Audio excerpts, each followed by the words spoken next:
Hey everyone, Amia here from Resonance Astrology and welcome to my channel. Today we're gonna take a look at the Taurus New Moon that is happening over this weekend. It's coinciding with the Mars-Pluto opposition. So this is not a new moon that is coming in quietly. It's actually churning in quite loudly. And this is what we're gonna take a look at today. We're kind of gonna go through around like 6 or 7 things to watch for. I'm unsure if it's 6 or 7 because I'm not sure if I'm going to combine a few things. And this video is going to be a bit more philosophical, like a bit more like sitting down, really earthing, grounding into the Taurian energy that is currently up in the air. Also, even for this video, I really wanted to invite in the Taurian spirit. So this whole video is going to be very Taurus coded. I really want to bring the embodiment of Taurus into this video as much as I can so we can all share this Taurus medicine. But since this video is going to be a bit more philosophical, it's definitely the type of video where preferably, you put me inside your pocket, you go out on a walk. Even that's actually probably the best thing you can do because Taurus is so linked to nature. So if you can, listen to me while you're walking outside in nature or sitting down at the bench, surrounded by trees. Maybe you're lying in front of a tree, just somewhere, or like in a garden, wherever, just so you can be a bit closer to nature, because I think that will be very helpful in kind of just channeling this Taurus energy and also reminding you how you can channel this Taurus energy, because as much as I love my philosophical talks, at the end I also always want to make them practical, like what can we take so we can actually apply it into real life. And which sign is, there are a few signs, all the earth signs are kind of practical, but Taurus is very, very practical. I'm also here with my beautiful Taurus necklace, so Taurus is with us today. The bull is with us today. And yeah, without further ado, we will be going through the points. I'm kind of going I cannot talk anymore. We are going to be going through the points, and then I will kind of weave in everything that is also happening around the new moon. Again, it's going to be more philosophical. And I'm also always going to say why I chose to put up this point. So it's going to kind of make sense. We're going to have a red thread by the end of the day. And actually, what I do also want to mention is that a lot of my ideas in preparation for today's video are kind of coming from this book, which is The Flowering Wand by Sophie Strand. Absolutely wonderful person. And there are just a few stories and chapters here that I think fit in so well with everything that is currently going on, and I just thought, let's bring in some of this wisdom. So yeah, I guess now we can finally start. And the first point that I want to talk about, I called it "The Moon Belongs to Everyone," or why the moon is exalted in Taurus. And actually, this is the name of a chapter in this book. My part is "or why the moon is exalted in Taurus," because I'm just correlating everything back to astrology. And I want to read a bit here. It's a very short chapter. We're not going to go through everything, but just because I find it such a beautiful, initiation. Because if we want to understand the new moon in Taurus, we have to understand why the moon is exalted in Taurus in the first place.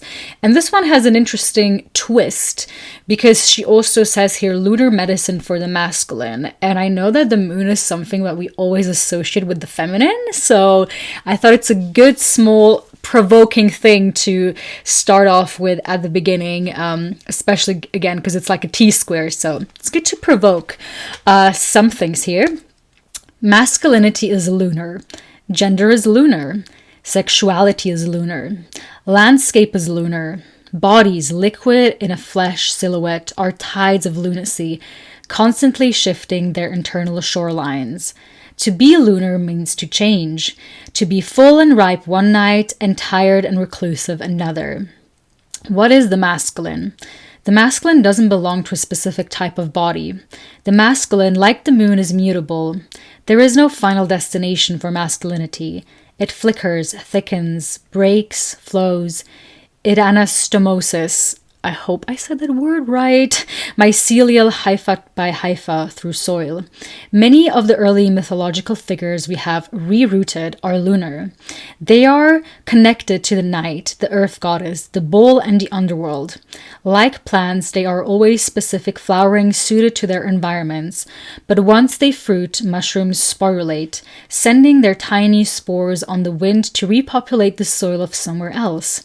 Why not hop a ride on one of those mythic spores and ride it to a mythological being untethered to a specific place or language, a being that we can all access every night from any location? Patriarchal masculinity is painfully static. Think of the collective cultural shock when a male celebrity wears a dress to an award show. Men are limited, not only narratively, but visually, given shirts and pants and expected to progress step by step into increasingly calcified stories of achievement and strength. This isn't a gender expression. Expression implies movement and creativity. Patriarchal masculinity stays the same, and it stays still. Then there is a brief part I want to skip, and let's continue here. Biology shows us that nature knows how to stay adaptable. Our very cells are the result of collaborative changefulness. Salamanders and mushrooms can both adapt their sexes in relationship to shifting environmental pressures. Sexual expressions for many beings is ecologically flexible. I hope I'm going to say that word right. Saccharomyces cerevisiae, a yeast used in winemaking, also has the ability to switch between sexes. The moon is a medicine that can help us practice a similar flexibility. By acknowledging our lunar ability to shift and cycle, we can prepare for an uncertain future by moonly developing a new mythic masculature. People with wombs have always known that bodies and consciousness are cyclical, tied to a rhythm that is larger than the individual. The cycle is 28 days, full moon to full moon. Moon sounds like a name or a noun, but let us remember that moon is a gerund, always moving, always mooning. It is time to give the masculine back its lunar knowledge. Wombs swell, yearn, mulch, and release in 28 days. But a womb is not just an organ, it is an invitation that anyone of any physicality and any gender expression can accept. It is an invitation to dance and side change for 28 days. To practice softness for a cycle, the masculine has a womb too, a moon. All it needs to do is look up at the night sky.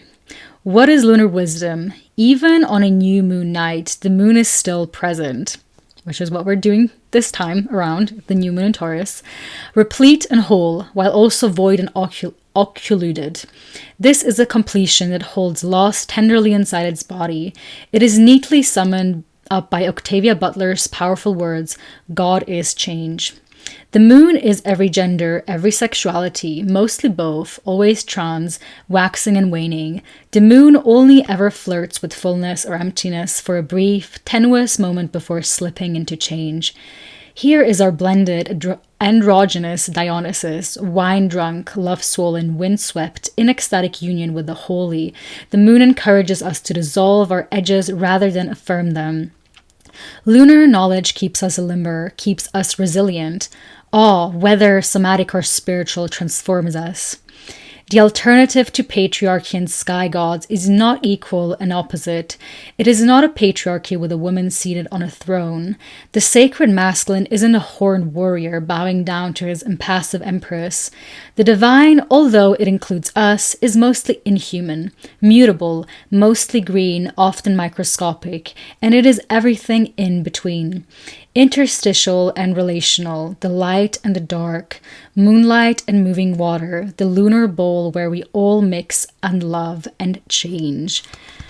I just love this as a start because I think it gives us such interesting insight that we usually don't really get when we talk about why the moon is exalted in Taurus. Because first of all, Taurus is a fixed sign, and I've been talking here about mutability all along. But the moon in itself is a very adaptable planet. You know, it's the planet that most of us can see visibly change super fast. And the moon also travels through the zodiac super fast. So it's definitely something that is constantly changing, shape-shifting, adapting. And this is what the moon kind of always reminds us. And so it's interesting that it's exalted in a fixed sign of Taurus that is also kind of the earthly place of the earth, the goddess, right? Because here, at least in the northern hemisphere, Taurus is the fixed sign of spring. So it's the middle of spring where everything is kind of really blooming. Everything is kind of gaining its beauty, and this is also Venus, so Venusian coded. Everything we see right now is in full bloom. The flowers, the trees, and everything. And I just really like this as a reminder, and why Taurus is also, it's wrong to say the lucky in that sense, but it's interesting because Taurus doesn't have any planet that is in detriment in its sign, but it has a planet that is exalted, which is the moon, which is opposite to its counter sign, Scorpio. So there is definitely something that Taurus wants us to teach that has to do with the earthy body. I mean, it's the moon and Venus that are very strongly emphasized in Taurus, so it really has to do with the womb. But again, here, it doesn't necessarily even have to mean the womb of a woman, while it certainly can be. Like, don't get me wrong, it's definitely like we that have wombs, like, I'm not negating that, but we can also look at the womb of the world or the womb of the earth. And that is something that we can always come home to. That is something we can always connect no matter what gender we are or however we identify with. The womb is an archetype in and of itself. And so I think this is important to remember while we are like kind of stepping into this talk and are going deeper, because also it's interesting. I feel like a lot of the things that I wrote down here are a bit like provoking, like thought provoking, because the second part that I wrote down is healing doesn't have to be hard work. It can be romantic. And that's like, ooh, you know, definitely me as someone that has a lot of Scorpio energy. Taurus is my 7th house. There's a lot that I can learn from Taurus. I do also have a lot of spirit there. So it kind of feels like my daimon, my spirit is a Taurus teaching me so many times. But I know so many times in my life where I have been almost offended that things can be easy, because sometimes I feel like, and this is interesting why like Venus and the moon are so emphasized, because Taurus has to do with the body. I mean, first of all, the moon itself has to do with our body, with our sensory body, with our memories, everything that is stored in this body of ours. It's very physical, so to say. And again, Venus kind of just really amplifies the senses of like touching, of seeing, of smelling. All of that is very much emphasized in the sign of Taurus, and why then these stereotypes of Taurus kind of come up a lot of the times of, oh, Taurus really likes to eat food. But then it's like, well, maybe because Taurus wants to enjoy the pleasure and the sensory experience of taking in, tasting yummy food, letting it digest in the body. When was the last time that you ate a meal without having your phone or TV screen or computer in front of you? That's a question to ask yourself, because that's what kind of Taurus is reminding us of. That a lot of healing lies in the simplicity and lies in simply being in the present moment. A lot of other signs are very analytical. And it's interesting, we're kind of analyzing things here as well. But we want to keep it practical. When we're analyzing, we are in our heads. And Taurus reminds us that we do not need to understand the past to heal in the present moment. What we need to heal in the present moment is to be present in the moment. And that means fully being in your senses, which a lot of times is something that can be threatening. ultimately, we want it to be something that is romantic because the present moment offers us so much, offers us so much. But we need to get comfortable to actually be in the present moment, be in our body. For me, going to body therapy has been the most useful thing that I did therapy-wise over the past few years. I feel like ever since I started doing body therapy, I healed things that I was never able to heal or even tackle after years of talk therapy. And now I'm not trying to like bash talk therapy here. I think talk therapy can be extremely useful, especially in the beginning. Analysis in the beginning, if you're doing it for the first time, can be very useful to understand why you are the way that you are. Because it can give us like insight and kind of also accept ourselves a bit more, because we're like, oh, okay, I understand. I am the way that I am because maybe this happened in my childhood. This was a relationship to my parents. So this is why I am the way that I am. That is good, but that does not offer the actual solution in the present moment. Because if you're having an argument, somebody's maybe raising their voice at you, if you are shutting down, it doesn't help you to be like, oh, I am shutting down because my dad did this and I'm actually super anxiously avoidant and the whole, your whole world is falling upside down. What can you practically do in these moments? Because analyzing, understanding, okay, that's okay. Like you understand, okay, maybe I'm anxiously attached. If somebody raises their voice at me, it reminds me of my dad that always used to raise his voice at me, and now I'm shutting down. Okay, but we want to heal that, right? You don't want to constantly go back to the past. And by healing that is the work lies in the body, in being comfortable to go through the sensory expressions your body is kind of bringing up in the moment. And not being afraid to sit with that. Because the mind wants to come up with solutions fast.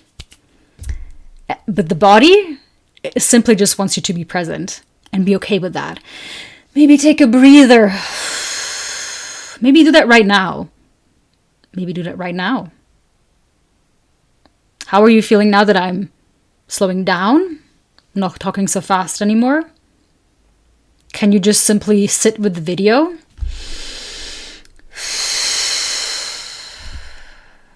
Take a breath with me, a deep breath with me.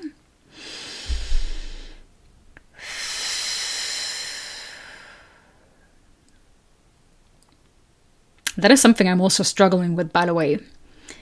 And in preparation for this video, I got out of my comfort zone because initially I wanted to just wake up and like sit down and make this video, get it done over with. And then I was like, no, I want to embody the Taurus spirit. And by doing that, I will have to make this day fun and very embodied. So then when I come here and sit down and try to bring you this wisdom, I'm actually embodying the Taurus energy. Because if I'm not, you will feel that. And whatever I'm saying to you will feel like it's fake or it won't fully resonate. And this is the realm of resonance astrology. So I want things to resonate here. And who am I to talk about things if I'm actually not embodying them myself? And for me, connecting to the signs, like even just talking to them, yesterday evening, I literally just asked, like, Taurus, reveal yourself to me. I want to understand and feel you so I can incorporate you in today's video. So I can offer your wisdom. And so what I did was literally just do some embodiment practices. First, go through my emotions and really feel into what I'm going through. And then I had another Zoom call today. And then afterwards I was like, okay, let's film this video now. No. I was like, should I eat lunch or should I record the video? And I was like, it's Taurus season. We're eating lunch first. I'm going to take care of my body and my body's needs first. And I'm not going to try to rush through making this video just for the sake of making this video. And that's what I did. I took the time to make lunch. Extremely yummy lunch at that. Like I made these rice paper rolls with like a peanut dipping sauce. Extremely yummy. And even there, I was struggling too. After that, I immediately took my phone in my hands. Why? And I even sat down in like my balcony garden to like let the sun just be over my skin and really enjoy like taking in the food, not just rushing to eat, okay? Not just rushing to eat. Don't do that. If you're watching this video and eating, maybe pause and watch it afterwards, by the way, if you want to embody the Taurian energy. After that, I had the option to either go to on my phone or sit down and record a video. I was like, no, I'm going to be even more radical. I'm going to lay down. I'm going to do breathing exercises to fully digest. Maybe take a small nap. And only then am I going to get ready and sit down and do this video. This was extremely out of my comfort zone. I mean, it's not like I have never done this before.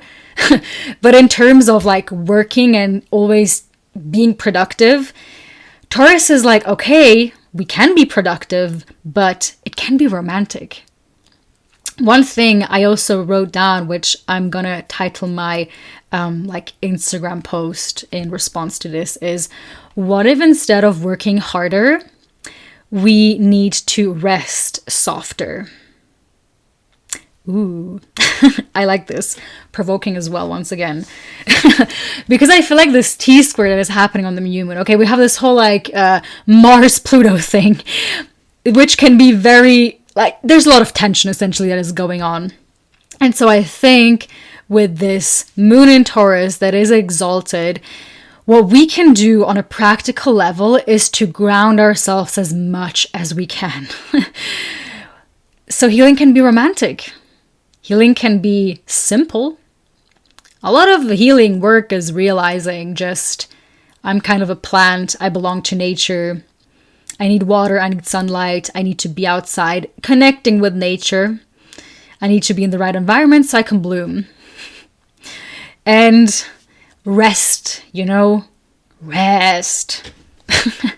How many times are you trying to squeeze in rest throughout your day simply to be more productive, not to actually just rest without any agenda?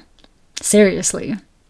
I know it's hard in our society to do that. Like, I fully get it. It's easier said than done. Especially because resting, how many times are you in your bed, like resting, but you're on your phone doom scrolling? It's not resting. That's not actually resting. You're not giving your mind and your body time to actually rest while doing that. But it's like a fake resting. Or even something else. How many times do you go out for a walk, but you pop in your headphones and you listen to some sort of self-help productivity podcast? Is that really like resting? Are you really doing so much good? First of all, like, don't get me wrong, there's plenty of podcasts that are generally good to listen to and they can also pump me up. But I feel like there's like this hype of just being overly productive all the time. And it's like, can you just also go out for a walk just for the sake of going out for a walk without having to pack in more productivity? Like, can you do that? I know it's a bit ironic because I guess I told you should take me on your walk. But I mean, I'm not here like trying to make you be more productive. I'm actually really trying to get you to sit down and listen to this by just taking it in. Not something else you have to do. Not something else you have to cross over your to-do list. Just simply like slowing down. Like not something else you have to accomplish. Because so many times we're like, oh, let me meditate more in the morning so I can be more productive in the day. But like, why? That's not the purpose of meditation. It wasn't the purpose of meditation for the longest time. Just like here in the West, for some reason, people are like, oh, and like then companies are like, oh, we're gonna have a break during lunch and people can come down and meditate so we can, after that, go out to the day and manifest even more money. And it's like, that's not the fucking purpose. Because of the purpose of yoga, of meditation was never that. It was never to be more productive, more accomplished. Like that's such a stupid concept. And I feel like Taurus New Moon chimes in to make this abundantly clear into our faces. So just ask yourself, when was the last time you rested without any sort of agenda? Just to rest. Like maybe instead of waking up earlier in the morning to squeeze in another thing of your to-do list, maybe just wake up earlier in the morning so you can, hear the birds chirp for a bit longer and let the sunrise kiss your skin. How about just waking up because of that? Not to be more productive. Okay, I feel like that was 2 points. That was a thing where I was like, I'm not sure if these are 2 points or 1 point. But yeah, so the third thing, or fourth thing, whatever, just the next thing that I wrote here is why sometimes you should be yourself and sometimes like people unlike you. And this is interesting because I feel like when you hear this at first, you're like, where the heck is this coming from? Like, what does this even have to do with anything right now? I wrote this down because of the fixed signs, because this T-square is happening in the fixed signs. Taurus is getting activated, Aquarius, Pluto is getting activated, Mars, Leo is getting activated. Scorpio is not getting activated per se, but inadvertently it is kind of getting activated. Like if there's a T-square, the fourth sign kind of inevitably gets activated too, because it almost feels like sometimes this is the sign where the pressure can then like minimize a bit, I guess. And even maybe you have Scorpio placements like I do, even though it's like not specifically exactly aspecting it. But if you do have any Scorpio placements, especially in the early, like the first 10 degrees kind of, you're definitely getting a whole like, how do you say, grand square. That's not the right word. It's not square, it's grand.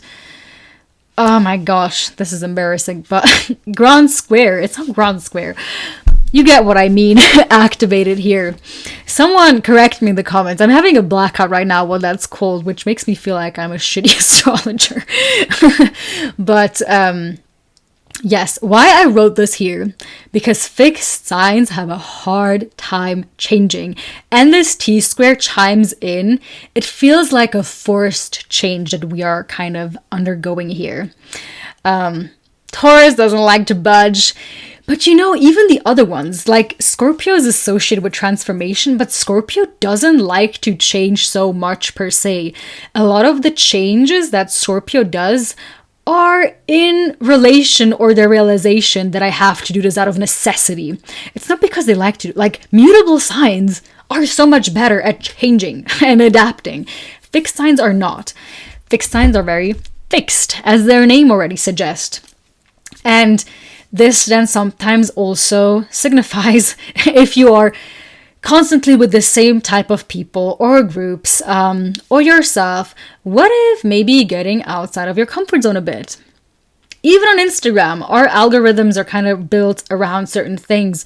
Maybe go outside of your bubble a bit. Do something that is unlike you. Hang out with people that are unlike you, because that in and of itself can lead to so much positive change, or maybe even manifest in the way where you're like, oh no, actually I feel even more closer to myself, because now I realize that the way that I live my life is actually really the way I want to live my life. Because sometimes we can forget if we're constantly in the same circles, the same people doing the same thing every day, which is very Taurus-like.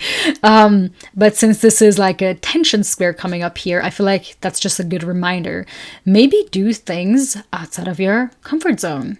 Go hang out with a group of people you would normally not hang out with and just see what happens. Just see what happens. The interesting thing about fixed signs is that while they are very hard with change, once they do change, like once they realize that the pain of holding on is how do you say it? Like the pain of holding on is harder than the pain of changing. Like once they realize that, once it's like in their head, full body realization, then they change and they never look back. When fixed signs change, they change and they are a new person and they're not going back to the past. That's the good thing about fixed signs. It just takes a while to change, but once they do, they're very fixed on that as well. So let's talk about a fourth thing, which is also from this book. It's like a sentence I copied out of the book. It is, let us ascend, I said this wrong. Let us not ascend, but descend. Ensoulment is ensoilment. Soul is soil. And this for me is very much related to the Mars-Pluto opposition, which we have in, again, Aquarius Leo. And it's the final opposition of, like, it's a third opposition essentially we're getting. We got the first one in late October, beginning of November, actually, I even think. And then we had the next one, I think like December, January. I'm just gonna blend in the dates right here, just so you know, the exact dates. So because you can kind of look back on what was happening. Although I must say the first opposition was different in the regard that it was happening in the signs of Cancer and Capricorn at the 29th degree. So that was a very, very intense one. I remember what was happening in my life. It was very intense at that moment. The second opposition was definitely a bit lighter. And now we're kind of getting the final story chapter completed, because it will take like almost another 2 years, or at least like 1.5 years, until Mars even moves back into the sign of Leo. So it will take a long time until Mars opposes Pluto again. So this is quite monumental. And I like this because I feel like Mars-Pluto is just like, like the hero's journey. I feel like it's very much making us aware of like the shadow sides of the hero's journey. Because the hero's journey is very much about like, oh yeah, you have your story, you're gonna go and shine bright and do it, and there's nothing wrong with that, okay? I'm so much about like Leo and like taking off the shame of like just like stepping into being comfortable with visibility. Pluto is just kind of here to face the shadow sides of that and just like make us aware from which place we want that. Like there's nothing wrong with wanting to be visible per se, but is it coming from a place, like is it coming from an ego-driven place, or is it coming from like this genuine place where you're like, I realize that this is kind of really my calling and I want to serve other people. I mean, there isn't also anything completely wrong if it's coming from an ego-driven place, but in this regard, I just really mean that there's also so many wrong things with being seen and visible. It's like, I just had such a hard time with it, and I know so many people that have a hard time with being visible. So I'm trying to always like encourage these people because it means so much to me, and there's a lot of like shame, guilt, and judgment that is like so fueled when we are alone and closed off from the world, where it's so important. Like shame, guilt, these feelings just kind of can only be healed in community with other people. So I'm such a big proponent in gaining more accessibility and being visible. At the same time, I know there are a lot of people that just want to gain fame, gain wealth for the sake of gaining wealth and fame, and they aren't really reflecting deeply. The thing is that just like, I know that probably a lot of people that are watching me right now aren't these types of people, but I do feel like I want to also like talk about this because this is definitely something that is coming up, or we can see maybe coming up with people online. Like maybe you're observing these things online, like it's very celebrity culture, which is sometimes visible for the sake of being visible, and there's nothing like, why? Like, why are you visible? What are you doing with that visibility? Are you doing it for like a good cause? Like, what does more visibility and being seen bring into your life? How can you positively change yourself, your family, the people around you, your community, the world with that? And this is kind of what Mars and Pluto are really nudging us towards. And just like reflecting, like from which like level of perception, I guess, we are doing that, or where is the urge coming from? Is it just to be admired? Is it just like egotistical to experience something? Or is it like really this deeper calling, which then again would be like the positive side of the hero's journey, where it's really like stepping into our calling? Because there is also a lot of things we are just denying ourselves if we are constantly feeling the urge to speak up or to create a video, where if we're not doing that, we are dismissing ourselves so hard. Because maybe there is so much magic inside of you, you're holding back. And so many people could be profiting off of you, but you're just keeping quiet. Why are you doing that? Honestly, I feel like this Mars-Pluto position is both. It depends on where you fall into the spectrum.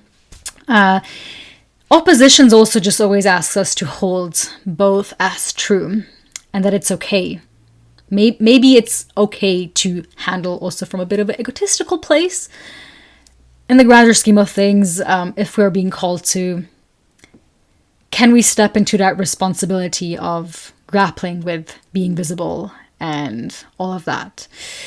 This is kind of what I have to say about Mars and Pluto. Let me just take a sip of water now because I've been talking so long. And I'm glad that this is going so well. I absolutely wanted to do this video in one take. And it seems like I'm able to do that. That's amazing. Yeah, the next thing that I wanted to talk about is, I kind of talked about this already as well, and this is probably going to be a bit shorter. We are the products of our environment. Why intuition isn't solitary work. There's a chapter on this in this book, I believe, which we can kind of riff off from, which is, where is it?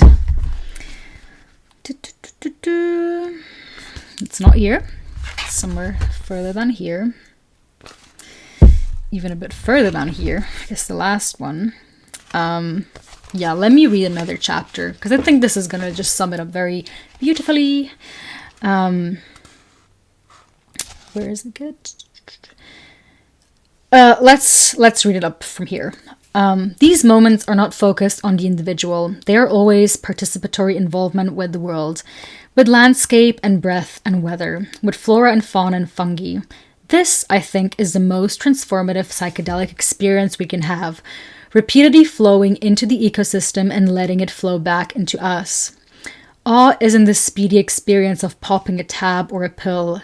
It's about going on the same walk every day, sitting under the same black locust tree every morning, slowly, quietly opening to what is in front of our face. The kingdom is always available, just beyond our sensory gating. The miracles aren't extinct. We just have to open enough to let them in.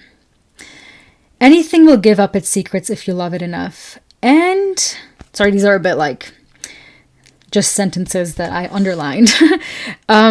The key to the kingdom is our ability to center in our relationship to place, to the present moment, and to the sentience of the animate everything. The more we love, the more we see. Maybe then, troubled with love, melted into otherness, we will marvel. And I really love that because this is kind of bringing us back to what I was saying before about just like being in our heads too much.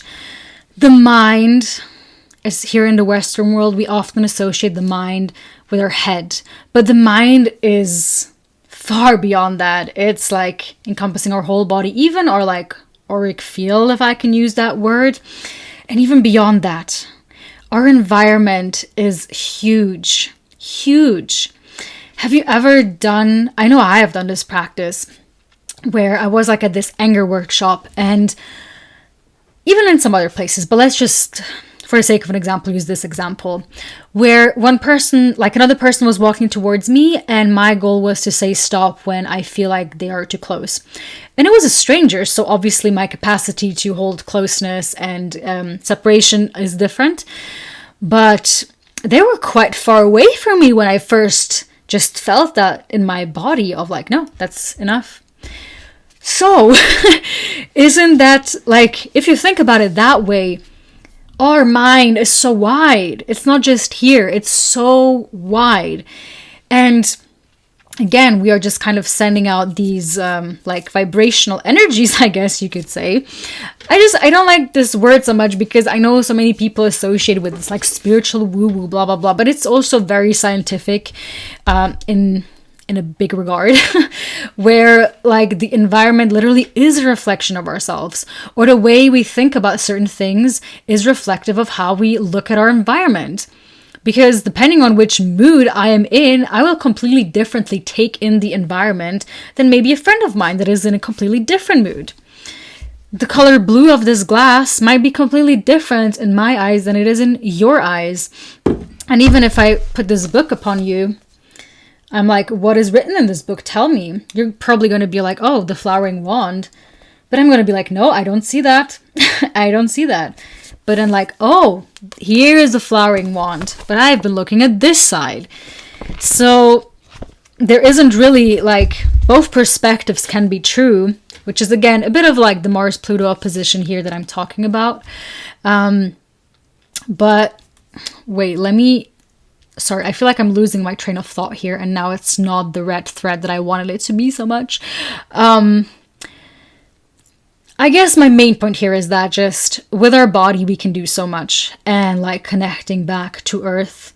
And the intuition isn't solitary work is kind of really riffing off of the fact where shame, guilt can be held in community, and where we speak things out loud from the shadows.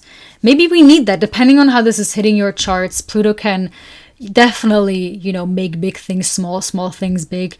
Just speaking about things can sometimes be so liberating and really get rid of this shame that we are so often feeling. Exactly. I hope I'm making sense here. I'm sorry if that last point lost a bit of the red thread. So yeah, is there anything? I think actually this is kind of what I had. I'm just looking at these points right now, and a lot of the other things that I wrote on here, I've already talked about. So I guess this is kind of what I want to, like the environment. I don't know. It's just so interesting. I definitely feel like realizing that, as above, so below, as within, so without. Like I have this realization all the time in you, in different ways, where I'm like, oh yeah, the environment really is a reflection of me. And the way that I'm feeling, the way that I am in my body, in my present body, influences the environment so much and the people that are around me. And like, it's my responsibility to go after things, be courageous, whatever, like speak things out loud. Like I have to do that, and then things change. When we change the way we look at things, the things we look at change. This is also the point I guess I wanted to make with the book. And this is just a reminder. Like Taurus just really is the reminder of that. And one of the greatest things that we can do, which is again, I guess this is a red thread, we are going back to the beginning, is being present in the moment, because the solution is in our sensory organs and the bodies. No, sorry, I said that weirdly. The solution is in the body and the senses we are experiencing right now. You don't have to know why you are reacting the way you are reacting. You just have to know that this is coming up right now. And how can I salvage that in my body by going in my body? Not ascending, descending in the body, going into the soil, rooting down. And I guess this is the Taurus wisdom that I want to leave you with right now. Let me know down in the comments how you've been feeling this Taurus new moon pop up for you. I do think it's a bit of a harsher energy, but the reminder is really to just root down, be in the body, because you can do so much. Like the changes that are then coming, it will be so much easier to go through them, because this moon is very much like the only way out is through type of moment. So we gotta go through. Let's make it romantic. It doesn't have to be so harsh. Let's simplify things. So let me know how you've been dealing with everything. Are you able to implement more easefulness and more simplicity into your life? Is it something you're very much struggling with? And again, I'm on the same page with you. I'm very much struggling with this right now, but today I feel like I really could kind of, again, descend down into my like body and just be more present with my senses. And yeah, while eating, while speaking, while doing everything through the day, just like slowing down, just take another breath.